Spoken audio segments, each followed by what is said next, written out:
ఇంకొక 6 డేస్లో, ఇంకో 6 డేస్లో 6 కంప్లీట్ అవుతుంది. జనరల్గా నీకేమనిపిస్తుంది, ఈవినింగ్ వేసరి బాగా వీక్ అయిపోతున్నావు, కానీ కంటిన్యూస్గా ఫుడ్ ఇంటేక్ మాత్రం బాగుంది. బట్ స్టిల్ నీకు అట్లా అనిపిస్తుంది. సో ప్రెగ్నెన్సీలో అప్స్ అండ్ డౌన్స్ ఉంటాయి, కొంచెం హైపర్ టెన్షన్ లేకపోతే హైపోగ్లైసీమియాస్ అప్స్ ఉంటాయి.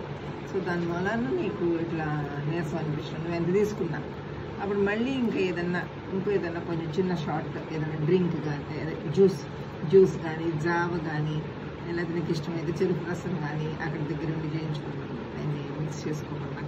సో అలా ఏదో ఒక చిన్న ఇది తీసుకుంటే మళ్ళీ సెట్ అయిపోతుంది. మళ్ళీ తర్వాత లంచ్ తీసుకుంటాం, తర్వాత మళ్ళీ నైట్ పట్టినప్పుడు కొంచెం మిల్క్ అయి తాగితే నిద్ర పట్టుద్ది ప్రాపర్గా. సరేనా?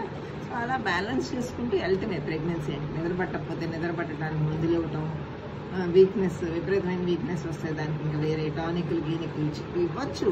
బట్ నువ్వు వేసుకుంటున్నావు, ఐరన్, కాల్షియం, డిహెచ్ఏ ఇవన్నీ వేసుకుంటున్నావు, వైటమిన్ డి ఇవన్నీ వేసుకుంటున్నావు కదా. ఇంకా నీకు మెడిసిన్ ఇంకా అంతకంటే ఏమి ఇవ్వము. Only thing is diet. సరేనా? ఓకే.